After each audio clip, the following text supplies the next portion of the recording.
Good morning. It is so good to be here. Good to see you all. For our opening words, I'm using something written by a UU minister, Marta Valentine, called Be Still With Me and Enter. Be still with me and enter into the crescent fold of my arm as I gather you to this time and space. Wind your thoughts like a river toward the center of who we are, this morning as one body and out among others in the world. Be still with me and enter into this celebration of resilience and resurrection. For we are vessels eternally rising out of the water, alive with a purpose and strength unknown to us. Be still with me and enter quietly into this place of unbound love and gratitude. This really does feel like home. And I have to say, you should all take a turn preaching because it is so good to sit here and hear the piano.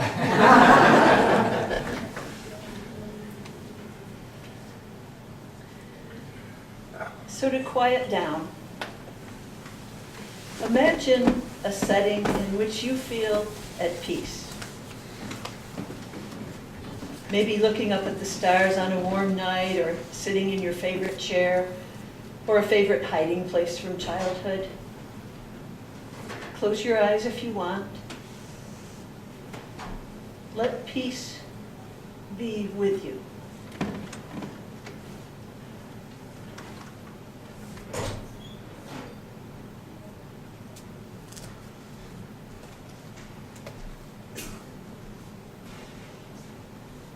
Now bring to mind gently some dilemma or difficulty or sadness that you carry, and let it sit with you in your place of peace.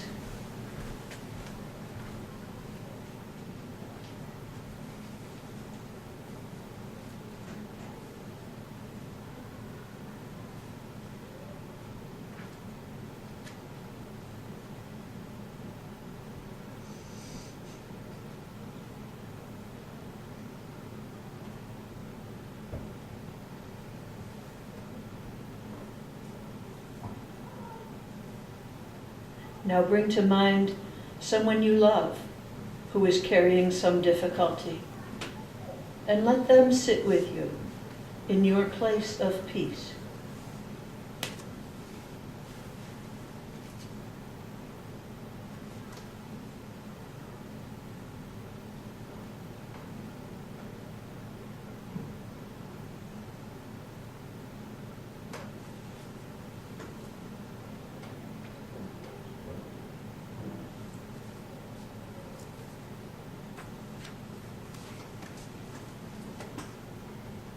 Now bring to mind someone who shared a joy or a sorrow this morning, and let them sit with you in your place of peace.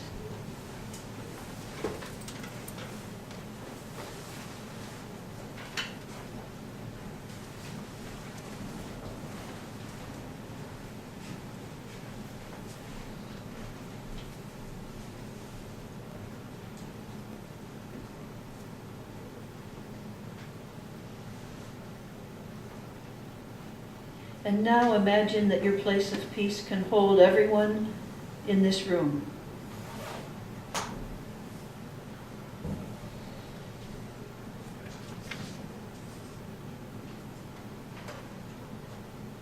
And everyone you know, every single one.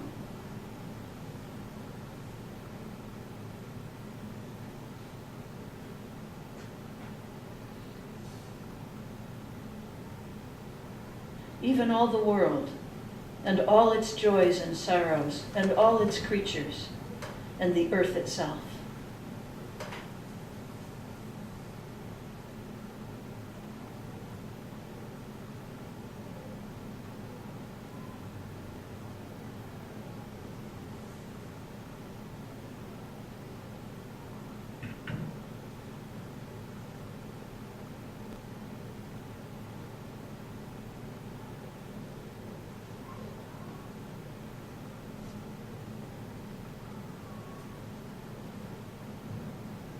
May our thoughts and our prayers bring forth blessings. Amen.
I'd like to share a short reading with you. This is Wendell Berry's From the Peace of Wild Things. When despair grows in me, and I wake in the night at the least sound in fear of what my life and my children's lives may be, I go and lie down where the wood drake rests in his beauty on the water, and the great heron feeds. I come into the peace of wild things who do not tax their lives with forethought of grief. I come into the presence of still water, and I feel above me the day-blind stars waiting with their light. For a time I rest in the grace of the world and am free.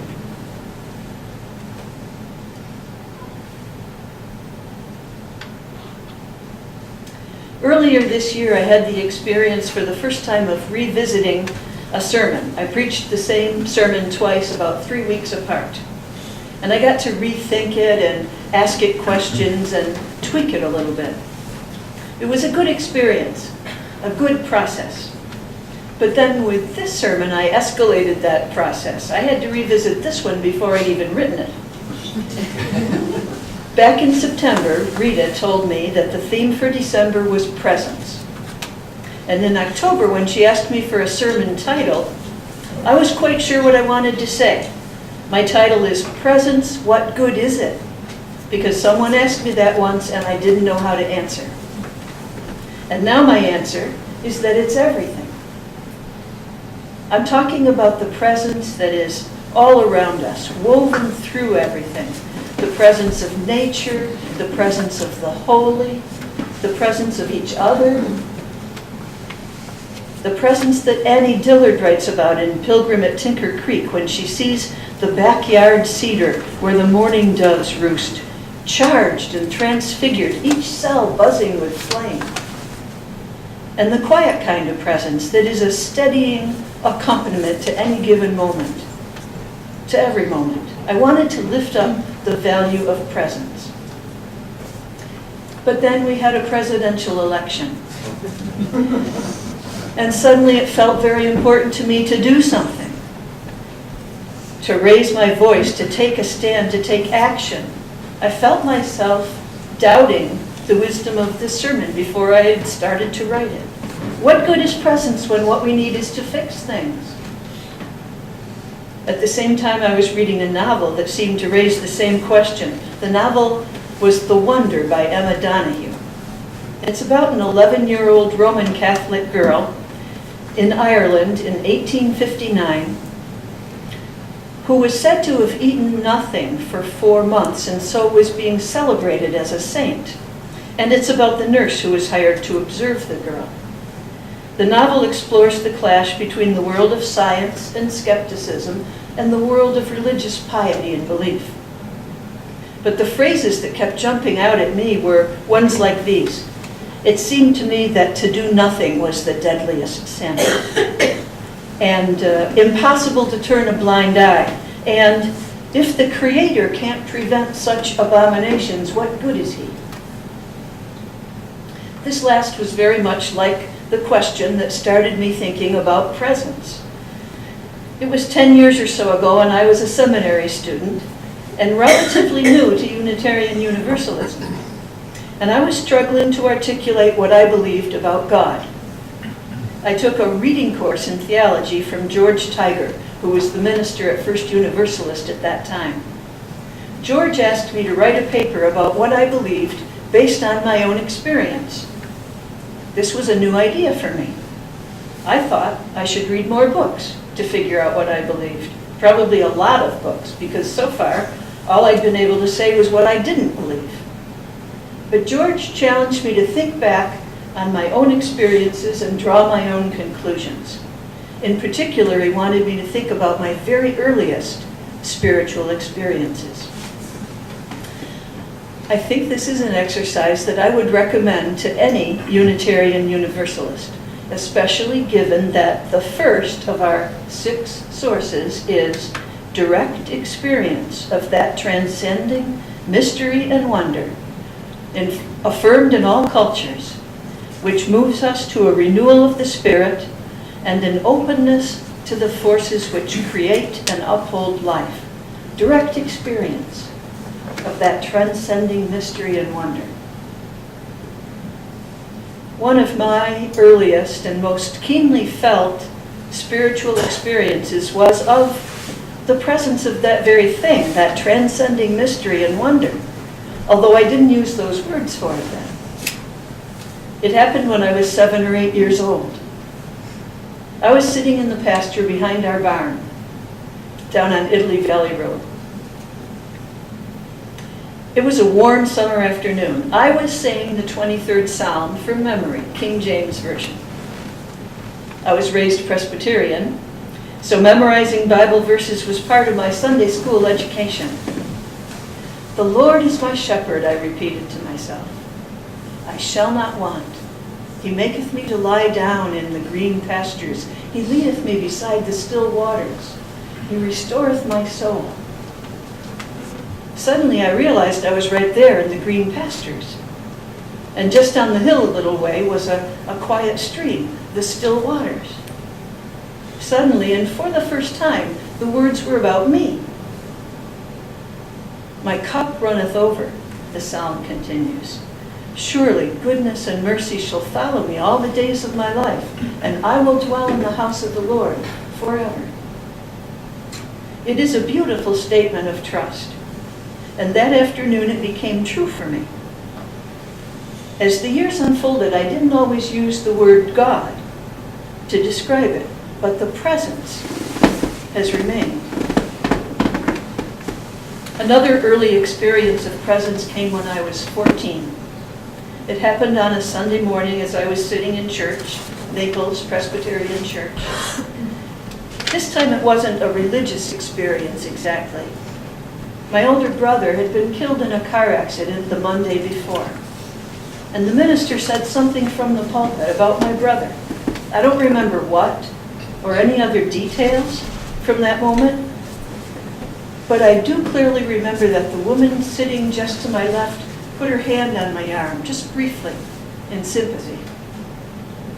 Instantly, tears came to my eyes. I felt embarrassed, but I also felt cared about. And that brief moment has also stayed with me over the years, along with the realization that I was given a huge gift. No words were ever said, but I knew that I was not alone.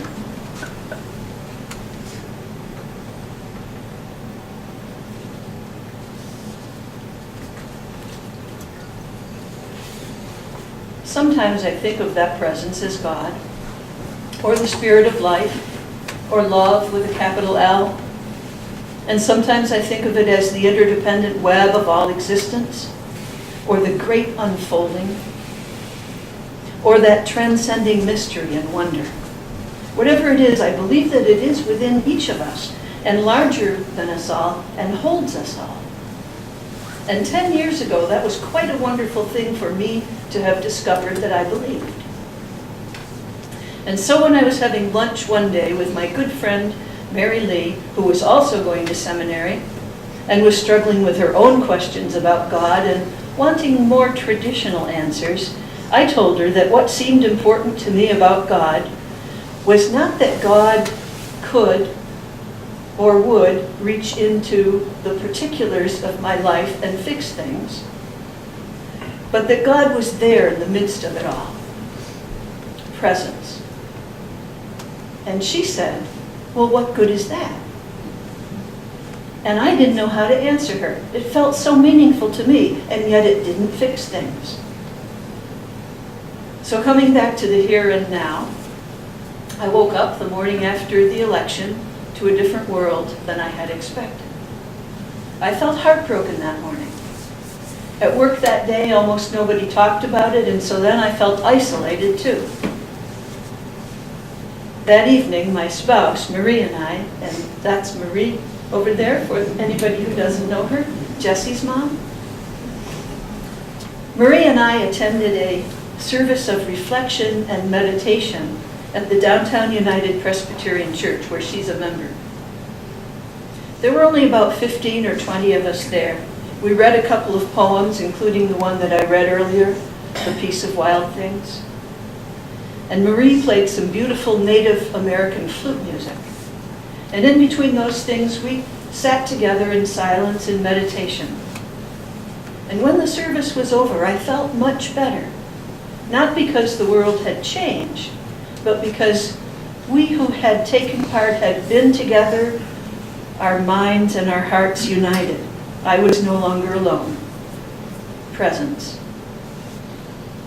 The next morning, conscious of the fact that I needed to start writing this sermon, I decided to think about each of the patients that I saw that day in the hospital through the lens of presence. I needed stories.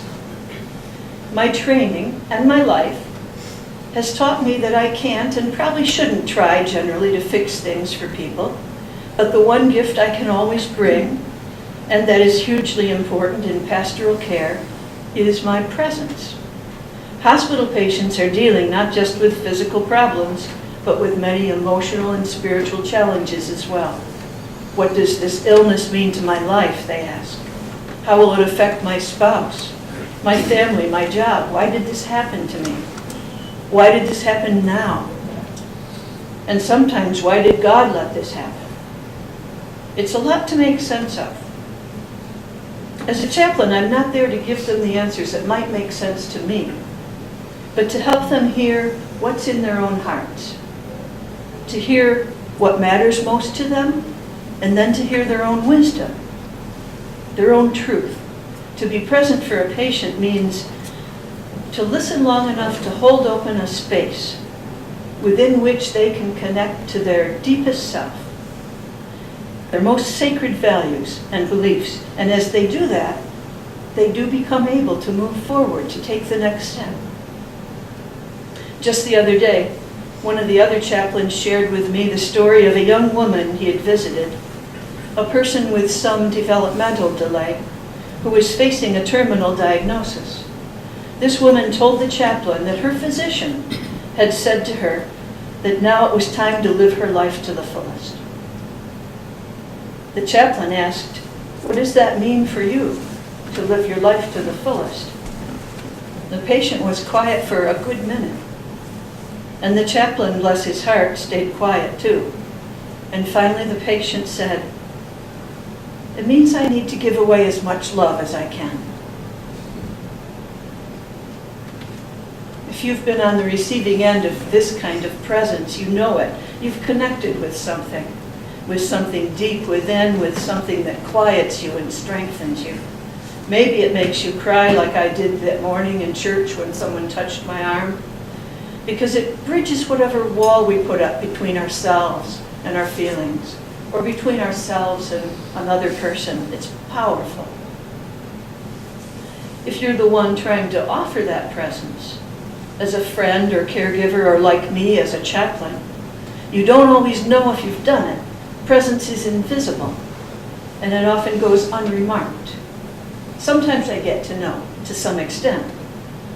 On the day that I was going to take special notice of how presence affected the patients I saw, I was almost totally frustrated. The first person I saw wasn't ready to talk, and the second person wasn't able to because of mental health issues and so on. But the very last person I saw that morning, at the very last minute, said something interesting. She was a born-again Christian and full of optimism and faith in God, and I didn't think she needed me. But we had a good conversation, and I offered to pray for her. And then she added a prayer for me. She prayed, "Thank you, God, for bringing me this chaplain and for her presence," which I felt the minute she opened the door. And so I thanked the universe for humbling me and thanking me at the same time. One of the responsive readings in our hymnal, number 698, is about presence. The Reverend Wayne Arneson writes, "Take courage, friends. The way is often hard, the path is never clear, and the stakes are very high. Take courage, for deep down there is another truth. You are not alone." None of us are ever alone, and that is what makes all the difference. It's not that everything is magically fixed, but that there is a deeper truth. There is always a presence in which you can quiet down and hear that still, small inner voice, that which is within you. A colleague of mine has said that every sermon should be about love, and I agree. I think there's no better way to love than to offer presence, and no better way to be loved than to open yourself to it. And the more you are present to its gifts, the more it will bring forth from you whatever is waiting to emerge, and the more love you'll be able to give. So what good is presence? It's everything. Our closing hymn asks whether God is nigh, and by way of answer, it points to that which rises up within us. I brought my spirit to the trees that loomed against the sky. I touched each wandering, careless breeze to know if God was nigh. And then I felt an inner flame that fiercely burned my tears.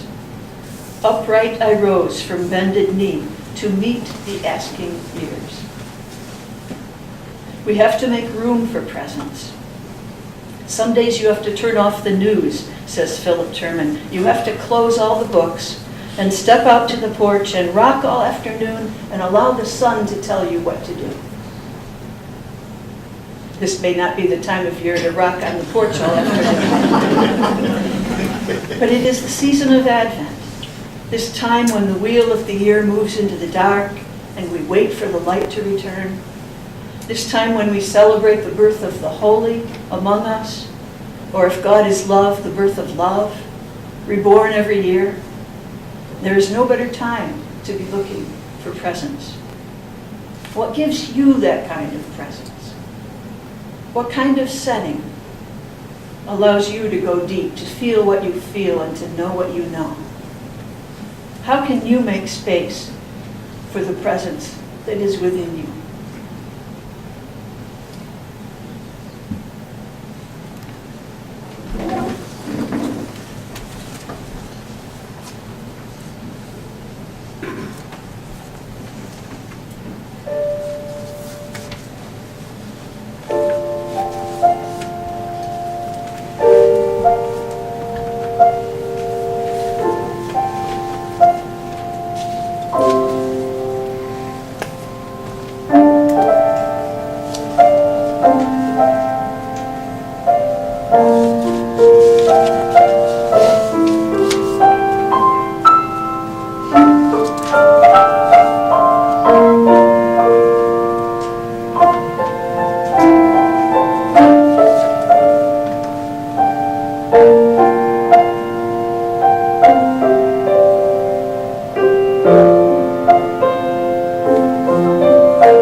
Down and find someone's hand to take if you choose.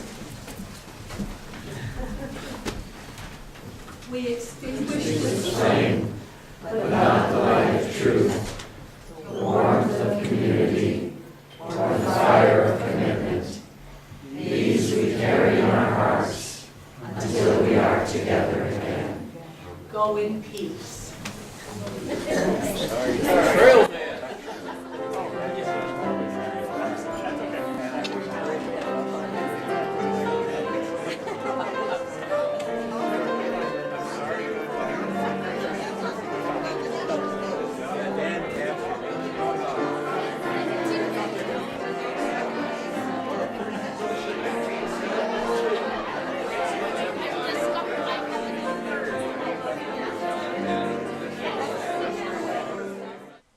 Join us for worship every Sunday at 10 a.m.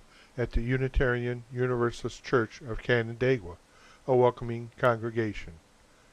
We are located at 3024 Cooley Road, 4 miles west of South Main Street, Canandaigua, just north of the intersection with Routes 5 and 20. Look for the blue signs just before the turn. Your comments about this program or questions about the church are welcome at 585-396-1370 or at our website, www.canandaiguauu.org. Producer and editor, Daniel Brigham.